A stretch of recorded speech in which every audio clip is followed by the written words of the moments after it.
Our next speaker is David M., and his topic is grieving and unity.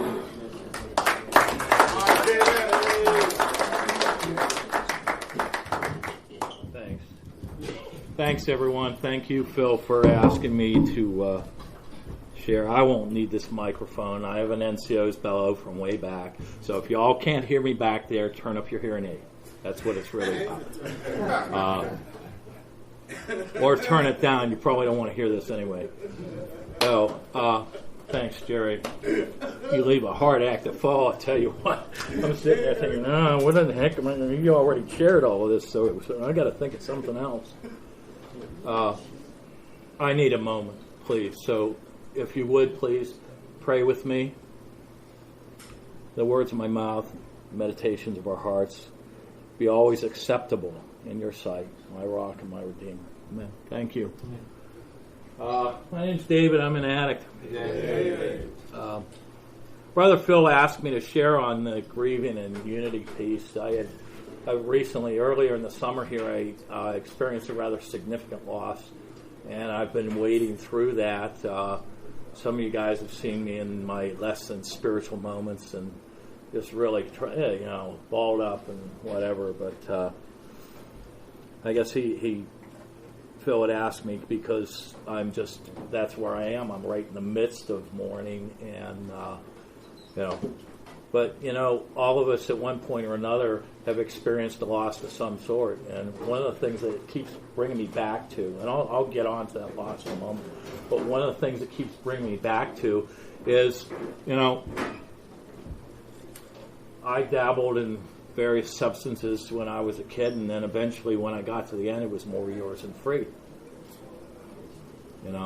Dope was my lover, it was my friend, it was my confidant, and eventually it turned on me long before I ever realized it turned on me. But even when I came into the rooms for the last time, I realized at one point or another that I was grieving the loss of the dope. I was grieving the loss of the lifestyle. And there was points where I see other people still involved in this, and it would just piss me off. It's like, how come I can't do that and they can? The thing was there was no going back to that. Once you cross some of those bridges, ain't no coming back to that. You don't go back. There's only forward. There's only progression. And I went. I did the bargaining. I did the geographical changes. A lot of my geographical changes came from being in military service. I got that. Most of your expenses paid permanent change of station was what they called it. So you got to move from one place where Uncle Sam sent you to another place where he was going to send you. And the thing is it gave you a clean start. So whatever you screwed up back at that other place, it didn't follow you to the next place, which helped because then you could start screwing up the new place, and you didn't have that record coming behind you. You didn't have somebody following, and so that helped a lot. But it also hid my addiction from me for a long time.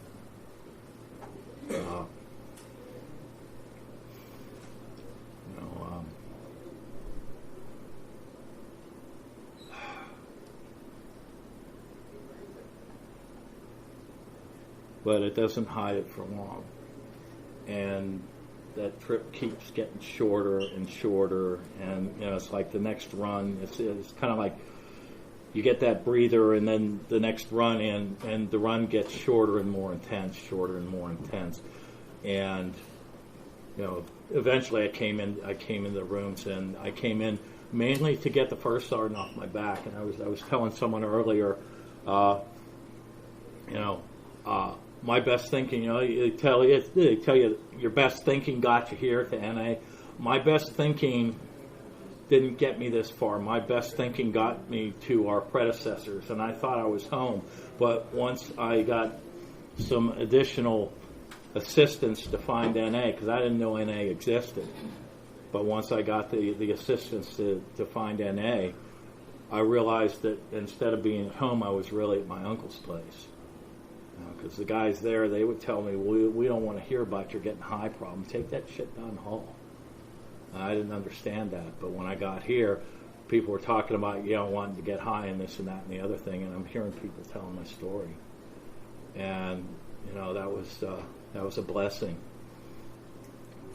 I've stuck around here a few 24 hours, and I've learned that some losses, we experience losses all the time.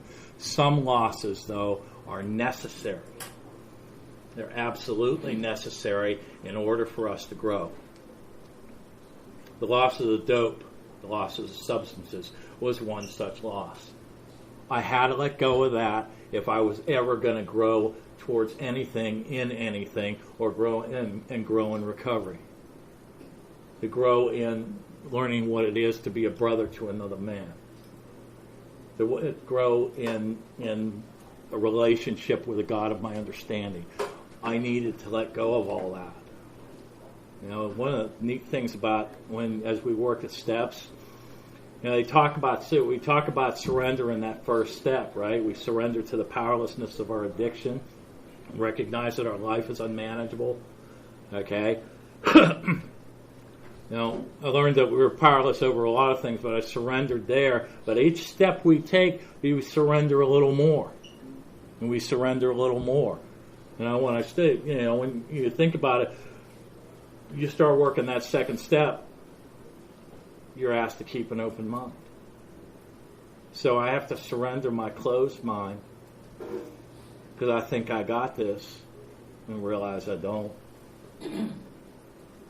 So I got to surrender that. And then when I work onto that third step, when I'm starting to make a decision, and that decision, I don't realize back then what that decision's really about. But the decision I make to turn my will and my life over to the care of God as I understand Him. That's also the decision I make to continue on the path of the steps into the rest of the 12-step process. But I didn't know that then. I thought I knew something then. Guess what? I still don't know anything.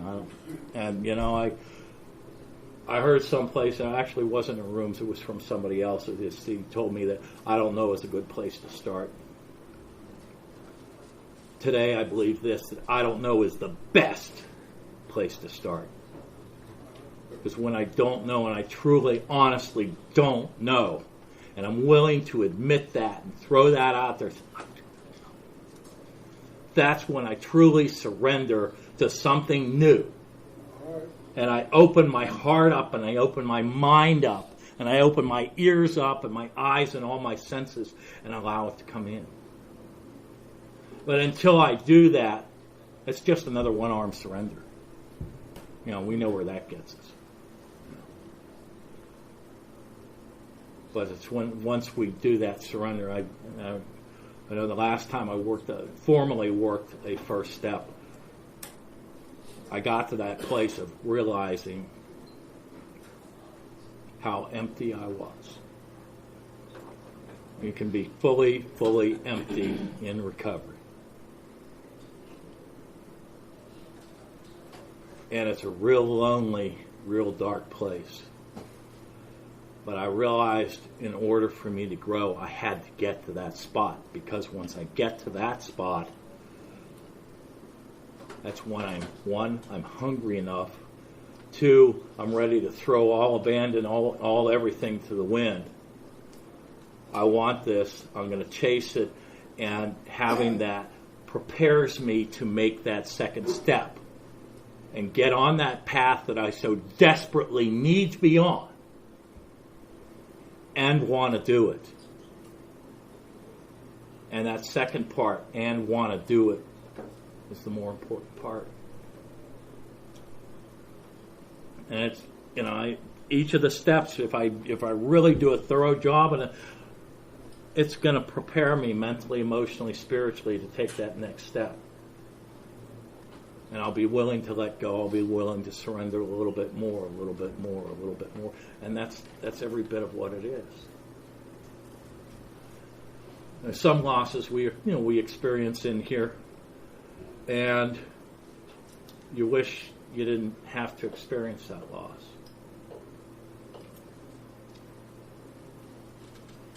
In 2004, I was working with the still suffering inside the walls. Now I love NA because I don't get to be a counselor here. I get to be just another addict who's basically full of it, and I'm realizing that I really need to listen to all of y'all because that's where the message is. But I was working inside the walls. I'd been working there for some time. And I was experiencing some mental illness, and some of you guys I know, you understand that thing too. Okay, sometimes we have a double whammy, or maybe you have a long-term medical issue that continues to get worse. So you know that. Excuse me, bug. You can exist, but not here.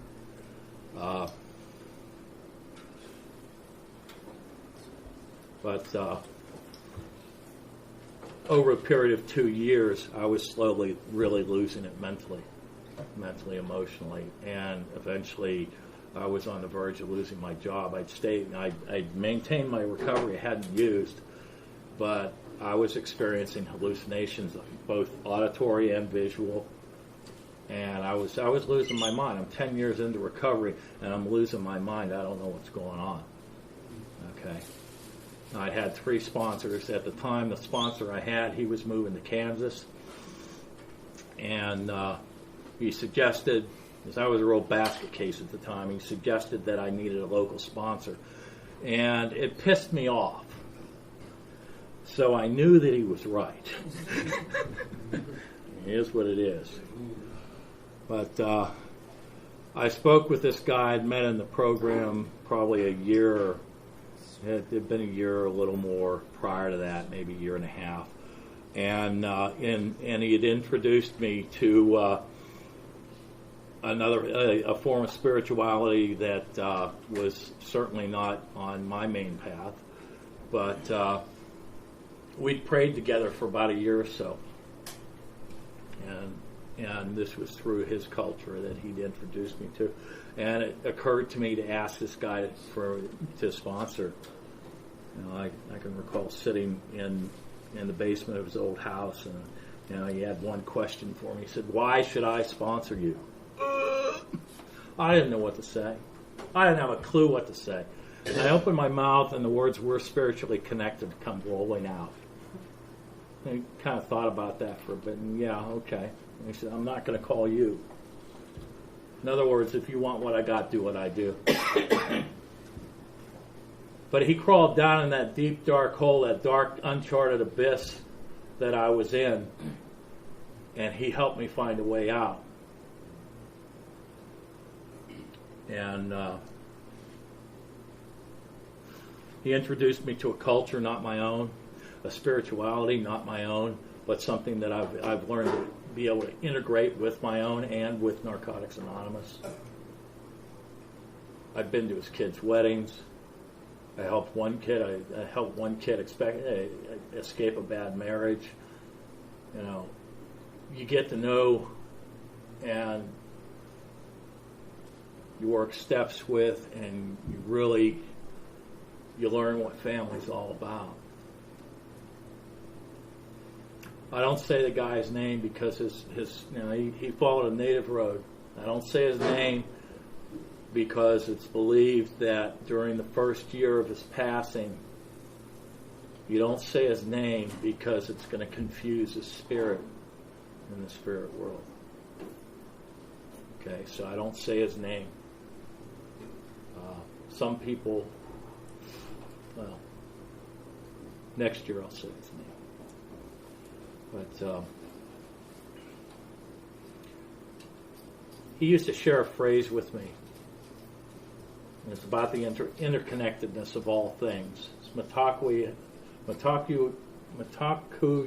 Oyasin. And it means we are all related. That's what it means. And not just us. The birds, trees, rocks. We're all made of the same stuff. We all have spirit. and I studied this with him for about 10 years. He passed on earlier this year, and it left a real big hole in my heart. The difference today is I want to feel. And I met a gentleman earlier today for the first time. He was introduced to me as my new grand sponsor. This past year I spoke with, and I really asked Phil, I just asked him to pray about it. Would you pray about becoming my sponsor? And I told him I would pray about it. And this is God. 2 weeks later, that's happening, okay? And that's what He does, God will work with us in ways that you can't imagine. But the main thing we got to be doing there is paying attention. If we're not paying attention, we're not going to get the message. And He'll throw it at us from, I'll tell you what, anymore if two people say to me pretty much the same thing, and I know now I'll give you for instance, a year ago, it was a little over a year ago, I'm going to tell this one story and then I'll shut up. I get spiritual direction from a priest now and then too. It helps me along my path. To me, it's part of an active 11 step that I do on a regular basis. And he left me with the thought of, what's God directing you away from? What is He guiding you to? Pretty deep stuff. No, I don't want an answer. You think about that.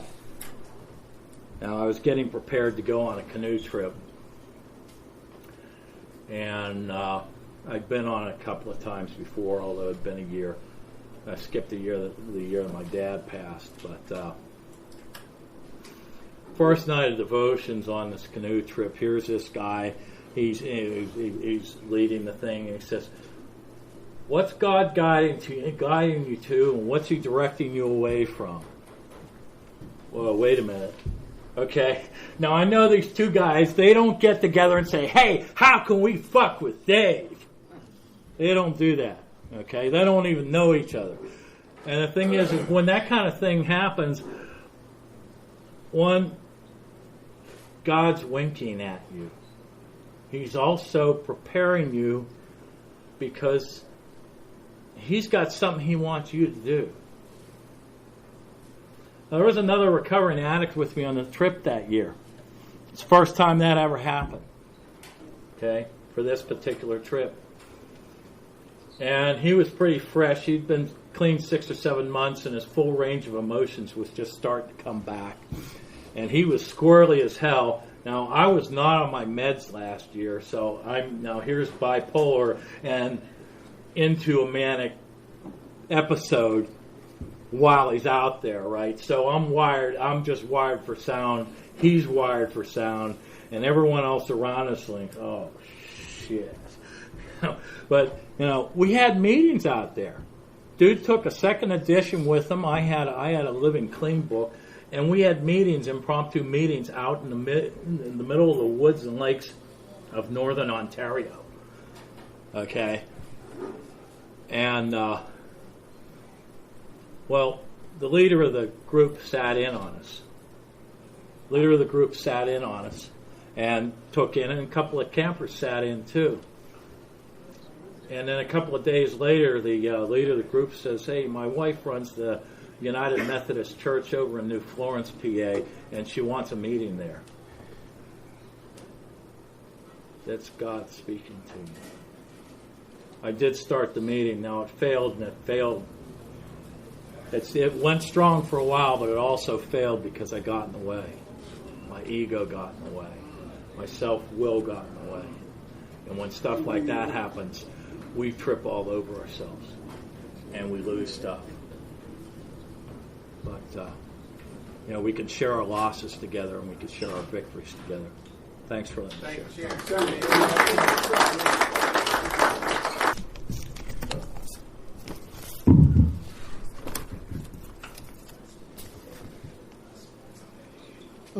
Our first speaker is Jerry S. And what his topic is, unity is a must.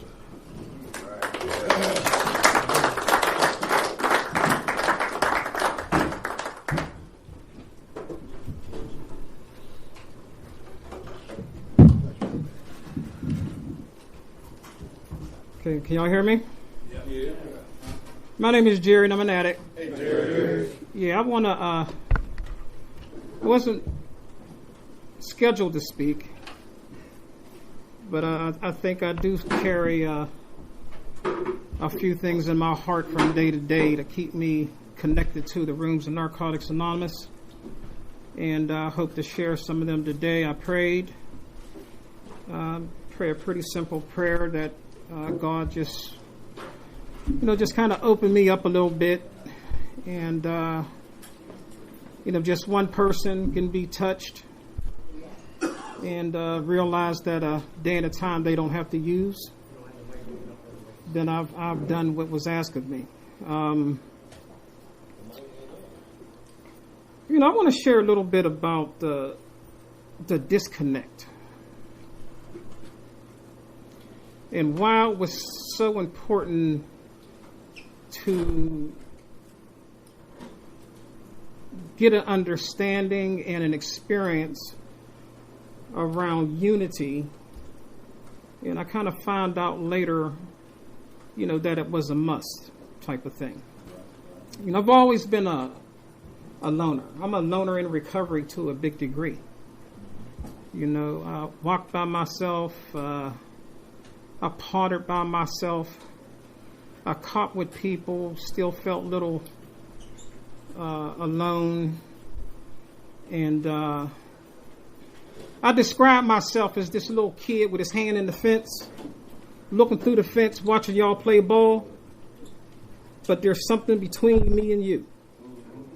And I just don't know exactly what it is, but I wish I could correct it. So I spent a lot of years just kind of, I remember reading something where it says the aching, the uneasiness and the aching of an undirected spirit. That's kind of like me. No direction, just kind of floating, not feeling connected to people in general, but wishing that I could be. And I think, just looking back on it, I think the drugs became a social lubricant for me. It says that, I knew I needed something. Let me put it like that. I knew I needed something. And I thought I found it in drugs. And the God that I understand just kind of orchestrated my life in such a way that I slivered up into a place that I just didn't know was going to be the answer to some of my solutions. So I'm a person that shot dope for years, shot cocaine for years, did mescaline acid, PCP, angel dust, Seacoast, wine, marijuana, alcohol, gold, Colombian, whatever you name it. If it had a pretty name, I used it. Type of thing. It just had to have that kind of ring to it or something like that. And at the end of my road, I hear people talk about being spiritually bankrupt. And at the end, I'm about $1.17. And I got tracks up both down my arms. I got an afro that's out of style. I got bumps all on my face for busting bumps in the mirror from the quinine and all that stuff, man. And it was a mess. So I needed something, man. And in my philosophy, my philosophy is that God knew that I needed something. And I think, man, that there was just a lot of us out there in the wilderness, man, just looking for an oasis. Just out there, just meandering and wandering around. And God put it in somebody's hearts to come up with this thing called Narcotics Anonymous. I think there was hundreds and thousands and millions of us just out there in the wilderness. I know I was one of them. So when I came and stumbled into the rooms, I noticed a couple things. I wasn't buying into anything, but I did notice a couple things. I noticed what looked like a genuine smile.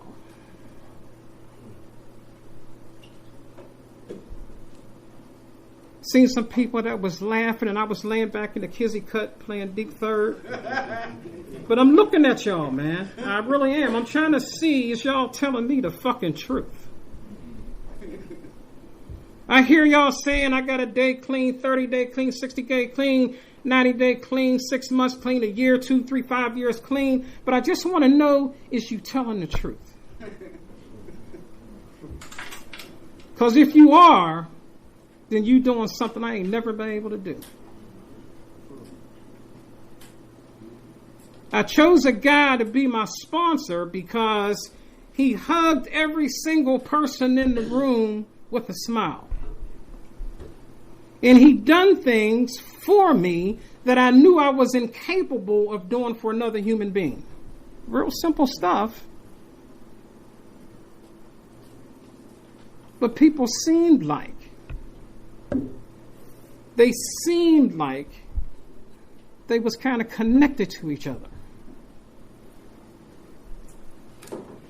And I wanted that so badly because I remember I'm the guy, I'm the loner guy.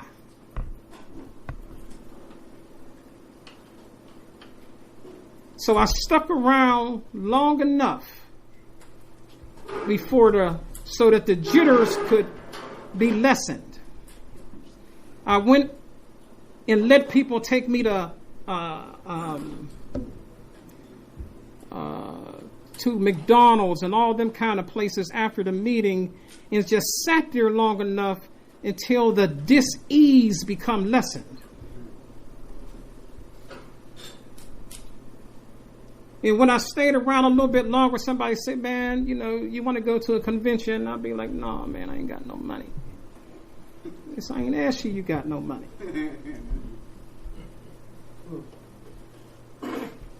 And I started having just glimpses in moments of being connected to somebody or some people. That was a miracle for me, man. People start laying hands on me, giving me hugs. Y'all with me? And I didn't have to pull back. I start feeling the embrace, whether it was male, whether it was a female. I start accepting the love and the unity that was being demonstrated in here.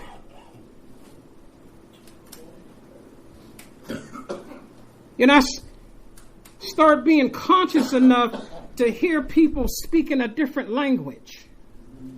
Y'all with me? People start talking in language that made sense to me. And it would resonate to a place where I hear people talk about powerlessness, unmanageability, and insanity, and all that kind of stuff. And people would explain it in such a way that I say, like, man, they talking about me. But they're talking about me in a way that they're teaching me, and I have to accept that maybe I got that X factor. Maybe I'm one of them people that have this illness. Maybe I'm the guy with the obsession, compulsion, in the self. So maybe I'm the guy that they talking about. Maybe I'm the guy that has this illness, and one of the symptoms is isolation. Maybe being disconnected from people is part of one of the characteristics of the illness that I have. I start getting some acceptance with that.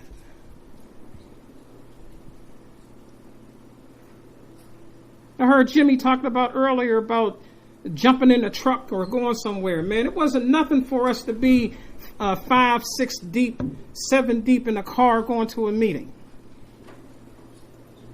Laughing, joking, having fun, with a couple females there filling on her butt while she was sitting on her lap,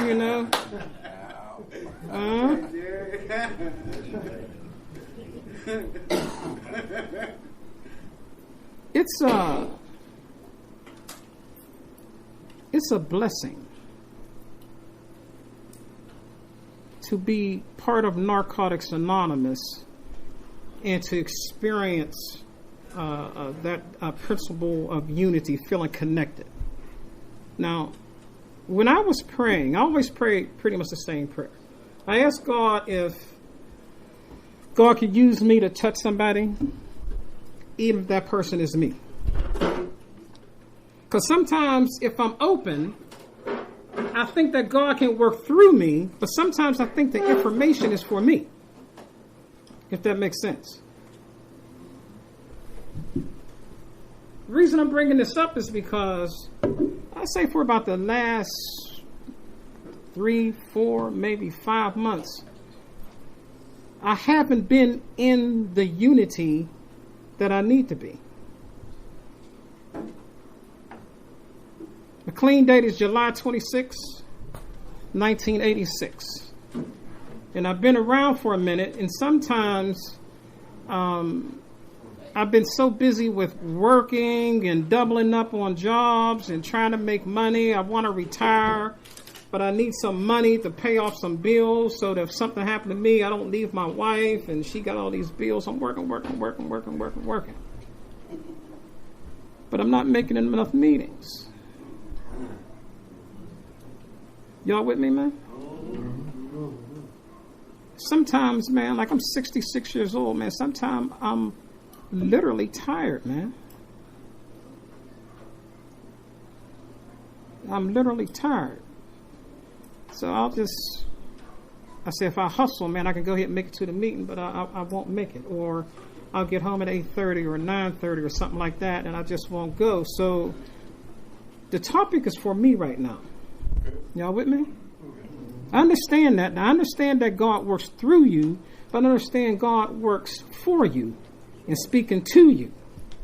It's no coincidence, right? It wasn't no coincidence. There's a couple of people who said, man, you speak? And I said, no.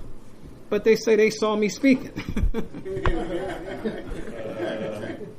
Right?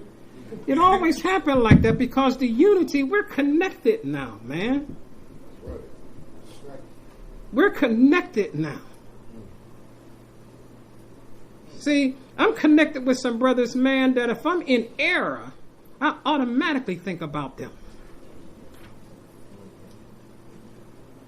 Or vice versa. We're connected. There's some ties that bind us together in this motherfucker, man. I'm telling you. It's just like it's like a ladder.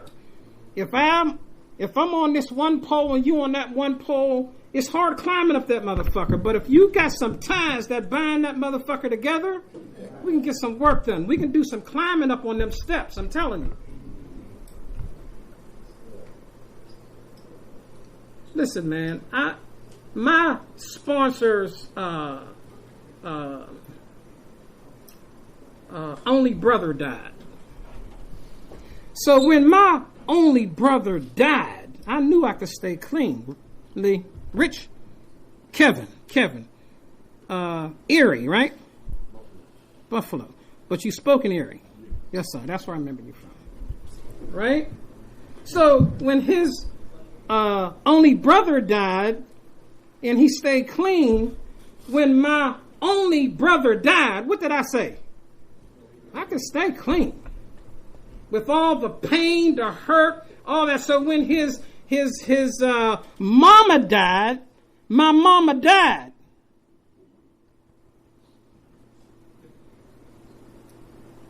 He stayed clean though. So what I'm trying to say is the unity, sometimes the ties that bind us together ain't all kumbaya stuff. Right? Sometimes the ties that bind us together is when we in the trenches with pain and hurting and we're suffering and we getting through it together. Those are ties that we'll never, ever divide us. There's some ties that'll bind you where nothing can tear you apart. Arguments, women, the whole that. You'll go through your step work, you come back and say, man, my bad, man. Fucking, I love you, man. My motherfucking bad. Come on, Jerry. Right? After I come to my senses.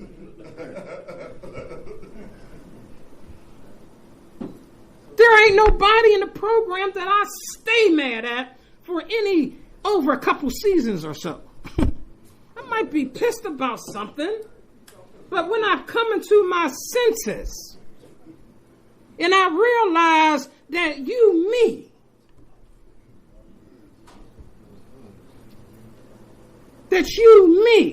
and now we got 50 people in here, we had 100 in here, and then you got the meeting list, and you got meetings here, there, and then you go to Buffalo, you go to Cleveland, you got meetings there. You go to California, you got meetings. All of us are connected. I got 2 more minutes here. God loves me so much that he knew that if he didn't put in the hearts of somebody to come up with a motherfucking program. I don't care what they called it, but he knew what to call it.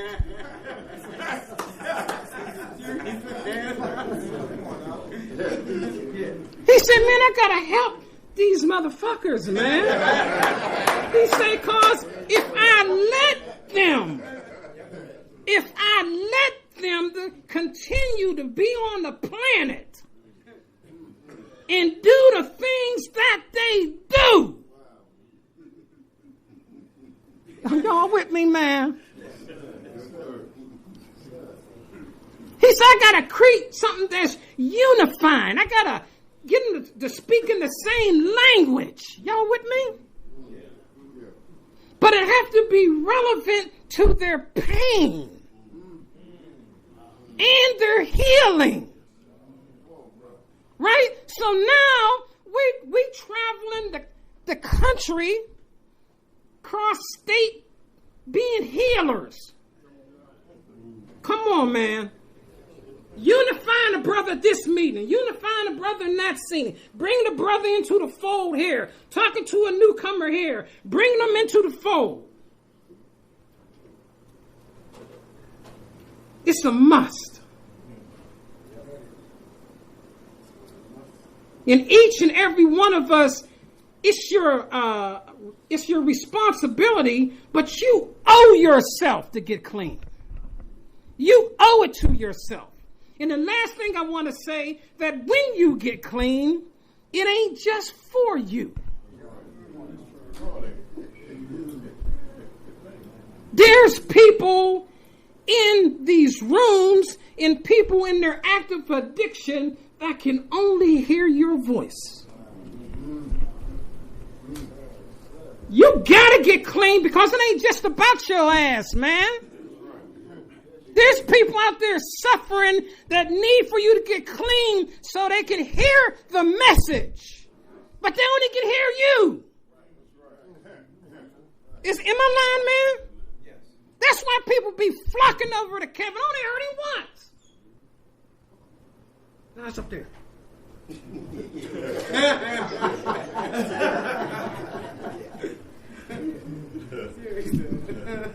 Come on, man. We got to do this thing together. That's why them steps is here. So we can drop all the bullshit. The resentments, the anger. We got to drop all that.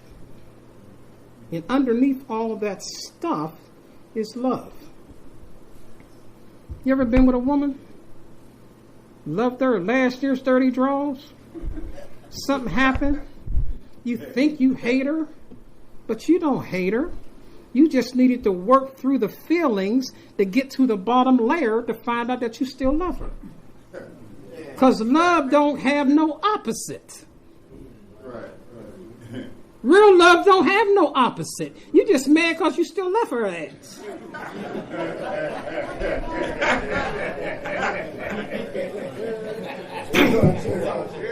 Listen, man, I'm sharing the time. I just want to thank Phil. I want to thank God for touching Phil's heart. Find me worthy of still speaking at Narcotics Anonymous. My name is Jerry and I'm an addict.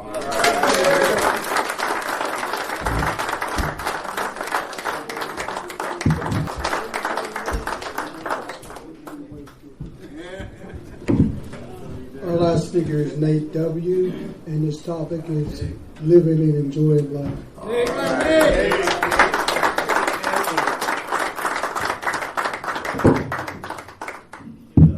I'm Nate, and I'm an addict. By the grace of God, I never had it so good. I found Narcotics Anonymous.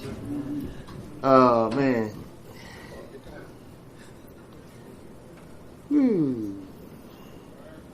Sitting there being last, I'm usually first. Last, kind of like gets you to thinking of listening to the other speakers and throw you off. So next time, next year, Phil, don't let me be last.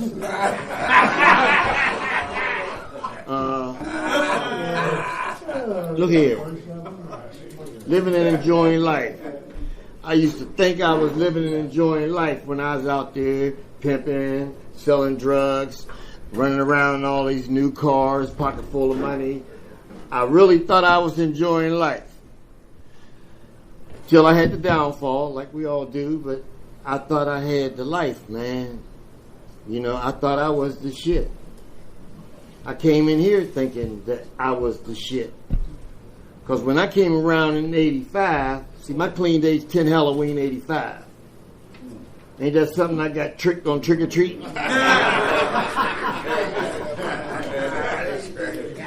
when I came around here, the people was loving and caring, but I wasn't from that world. See, I ain't know nothing about love and don't hug. I don't need you to do nothing for me because I'm thinking you trying to get something, do something, and I ain't with it. So I kind of stayed by myself, but I watched y'all. I seen y'all having fun, and I wanted that. Well, I always dressed, so that wasn't a problem, but y'all was going places that I'd never been to, and I wanted to go there. You was having all these conventions and stuff. But when I came around, it wasn't but a few meetings, and we, like somebody said, we pile in cars, and we hit a city, we hit a town, whatever it was, just us. And that's how we rolled around here. It don't happen no more today. I see people don't want no more than one guy in their car.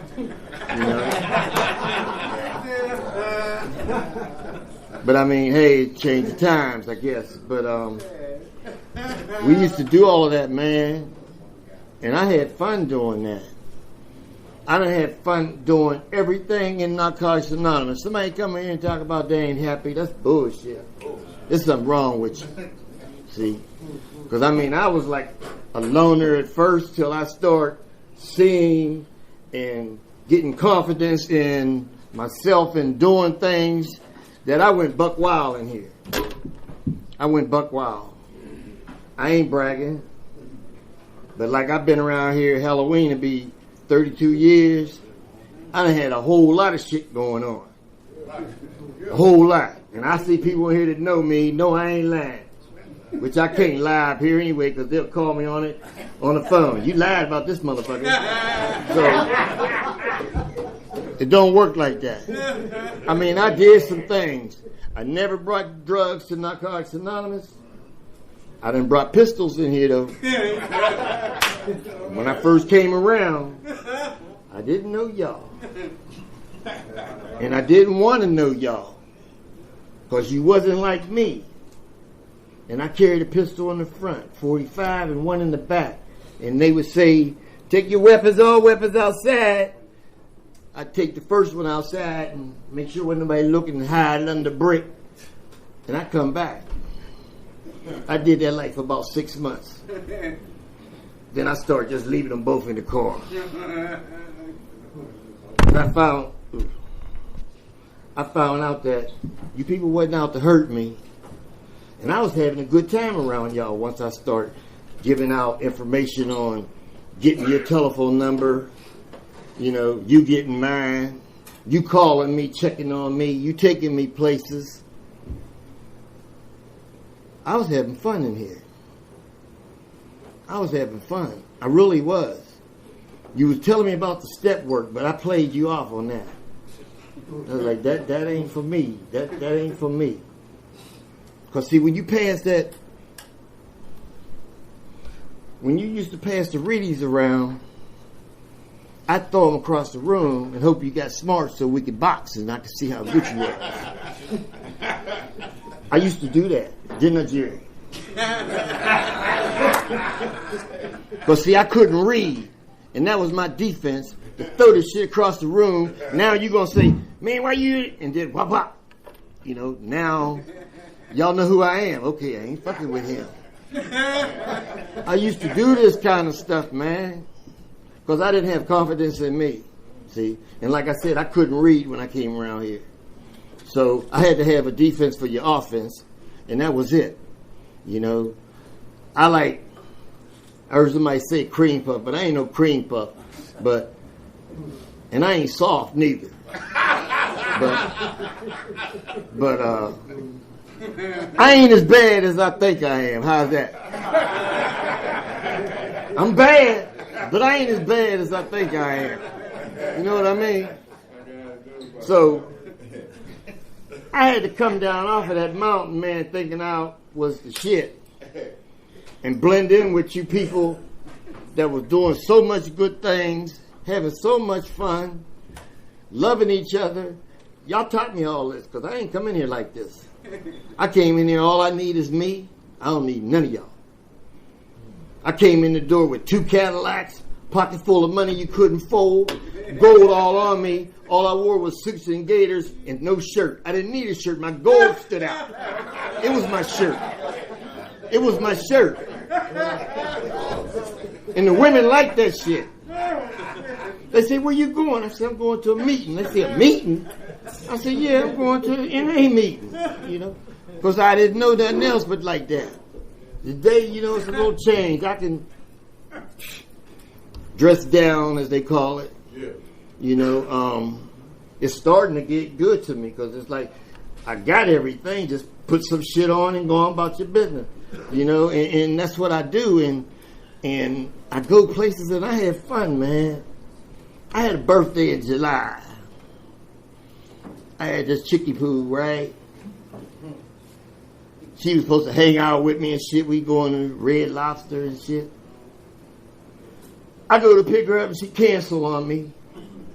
I was feeling some kind of way. It's like, bitch, turn me down? I was feeling some kind of way.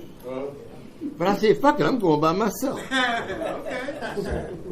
The waitress was so good to me that I felt good. I'm like, I'm glad I'm by myself. She said, you need anything? You okay? You want me to fill up your water? I was like, yeah, I'm getting all this attention here. I'm spending money, but I'm getting this attention. And I liked it, man. I said, fuck, I could do this by myself. So I go to movies by myself now. I do a lot of stuff by myself, and which I never thought I could do. So I never thought I could hang out like that. Now I can hang out if we going to stick somebody up, some shit like that.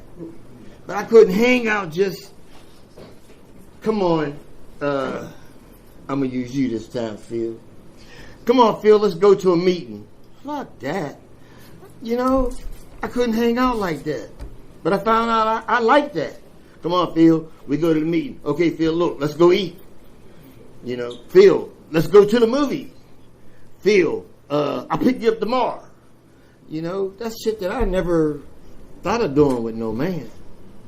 Now, I tell a dame that I'll be back to get you tomorrow, baby. You know, we going to dinner after this NA thing, but not with a guy, man. And I'm getting close with guys, you know, that a lot of people didn't like me when I got here.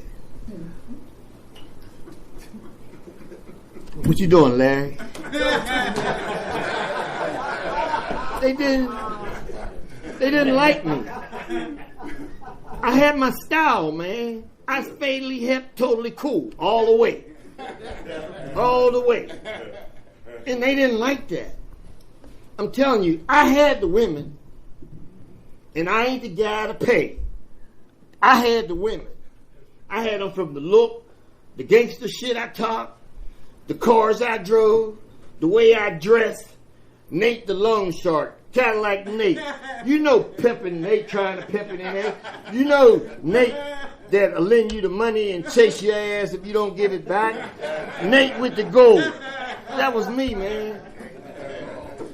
That was me. You know? And now I don't have to do that. See? Because I done had it shown to me that I don't have to do that. Because see, I done been homeless in Narcotics Anonymous 3.5 times. I'm talking about homeless. 3.5. Yeah, because see, God came in and straightened out some shit on the other half. You know what I'm saying? So, I done been homeless. The lights, the gas, the phone. I'm on the floor. I'm telling people, look, I ain't got nowhere to go. And y'all showing up. I'm saying, they stole my cars, but they really got repoed, right? Okay. They stole my cars, so I ain't got no cars. I can't get around. You came and got me. You gave me money to catch a bus. You told me I could sleep on your floor. And I said, okay, it's better than me roughing it the way I was. You did all these things for me, and you lent me money, and I'm the same guy that charged you $0.25 on a dollar, and if you didn't pay me, you had a problem. But you was giving me the money and told me, don't worry about it. You made me feel some kind of way, man. Because I wasn't expecting none of that from y'all. Y'all was supposed to be cold-blooded and nasty like me. Fucking. You know. I got mine, let him get his. You supposed to come at me like that, but you didn't. You came at me with that love, man, and it fucked me up. So when I did get kind of on my feet again after the 3, I said, I got to change this shit. And I started being loving and caring like everybody else. I gave you my money, although I wanted to say $0.25 on a dollar. But I didn't. I didn't. I gave it to you. You ain't had nothing to eat. I gave you food. You didn't have a ride. I gave you a ride. You come in here and you didn't have no clothes. I tell you, go look in my cupboard and get what you want. I tell you this because I had so much shit. That was me giving back to those that gave to me, man, when I was doing bad. Because, see, I never thought I'd do bad. I had too much going for me. I was working for PennDOT, the city. I had shit going on. I had a little drug and alcohol thing over at the Y. Yeah, I had the clean clubs. You know, but y'all didn't show up. I went bankrupt on them motherfuckers. Hey, look, 4 times I had clubs, 4 times y'all took me to the bank. I was broke in the motherfucker. But I don't give up. That's right. See, because the love was there, people would come. It just wasn't coming enough people whereas I could balance out and keep the doors open. But I'm okay with it. Because soon as I get some money, I'm going to put another one together. You know? But that's how I'm made, man. Y'all done made me like that. You know? Y'all gave me a heart, man, open heart. Because, see, my shit was, it was raw, man. It's like, ain't no way you getting in there, man. I'm set on the way I am, but I ain't there no more, man. It's all love, see? And then I had another incident, and we running up on my time yet. I'm good, right? Because they ran over, right? They took some of my time. Yeah. So I had an incident, man. I was taking a shower one day, and I felt something burning, and I looked down on my feet, and I had a little pinhole. And I rubbed, you know, I said, damn. I took a shower again and had a big sore like this on the side. The next day it went over here. The next day it went over here. The next day it went over here. See, I'm diabetic. But I don't follow those rules. I eat sweets, pop, all that shit. You know, I love it. But when that happened, and I was scared, and I thought they was going to have to cut my legs off because I had a friend, he just lost his, and I got scared, and I'm praying, and I'm going to this foot treatment stuff, and they cutting the scab off, man. All I see is the pink. and I'm hurting, man, and I'm a vet, and I'm up to VA, and I'm going down to Hero Hall, and I got a motherfucking walker crawling, and I see Hero Hall. Now I got to straighten up. I don't need this motherfucker. But I'm hurting, man. I'm hurting. But I got to show them that I'm all man. I got to walk past there with just rolling this and show them that I'm all man. And I get by there and go to my car. Now I'm crying like a bitch. Because the shit done hurt, man. And I sit there for a few minutes, and I drive on up Penn Avenue, and I got to park, man, and start crying again. I'm telling you, they took that little knife and all that dead skin, they cut it off until it was pink, and they said, we got to do this because your skin ain't breathing and it's spreading. On both feet. Then I'm at home, and y'all didn't show up. I'm good? Okay, I thought I seen you. And y'all didn't show up. I said, fuck NA. Said, them motherfuckers ain't called me, ain't brought me no squares. They know I can't get out. Ain't none of the women done brought me no meal. Fuck NA. I had a nurse coming in 3 times a week, doing the wrap, changing the wrap. She said, can I open these blinds? I said, I don't care. She opened the blinds, man. When she opened the blinds, God came in and said, look, all you need is me. All you need is me. Keep them blinds open. Get out of that devilish shit in here in the dark. Call somebody. What the fuck is wrong with you? Why can't you call somebody? Why are you waiting on everybody to call you? Who the fuck is you? Yeah, you can't get around, but if you call somebody, they'll come. It ain't like people don't know you. They might not know you hurt everybody. They might be doing something else. They might gotta work. They might be sick. They might be out of town. And you saying, fuck them. So I started calling.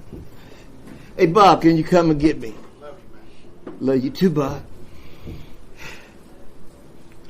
Calling some other people. Can you come and get me? Can you bring me some cigarettes? I'll pay you jitney fare. Just bring me the squares. Because I can't get around.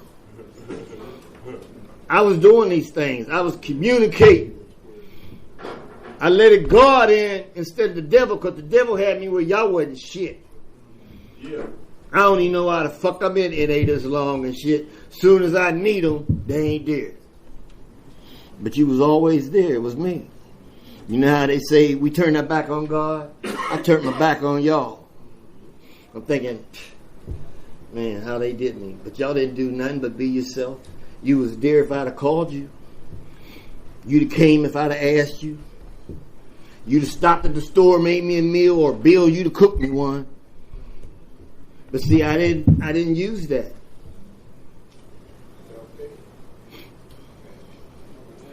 Tell you, man, living and enjoying life has been good to me, up and down. It's been good. It's been better than I ever had it. I'm 69 years old. I'm 32 of them in here. Huh? This shit here, man, is off the hook.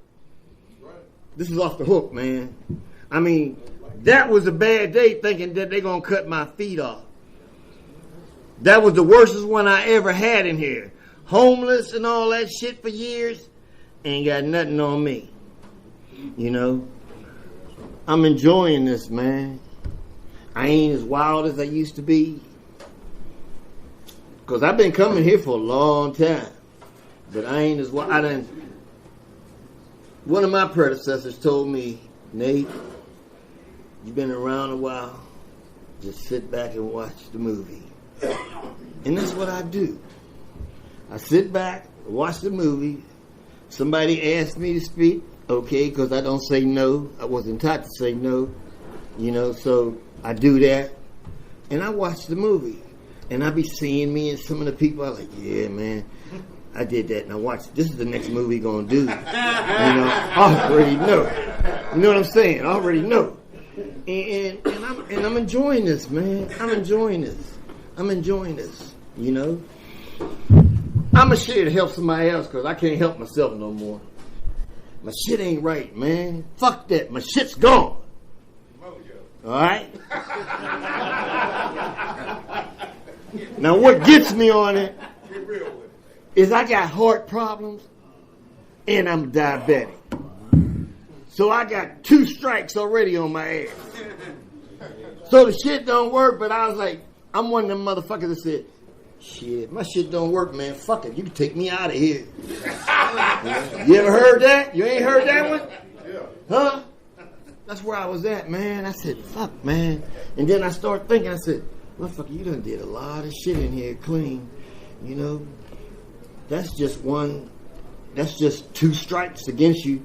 You still got 1 more. You still loving and caring. People love you. It ain't got a time's up. Just when I was telling the story. Well, look here. I want to thank you, thank the committee. I want to thank y'all for listening.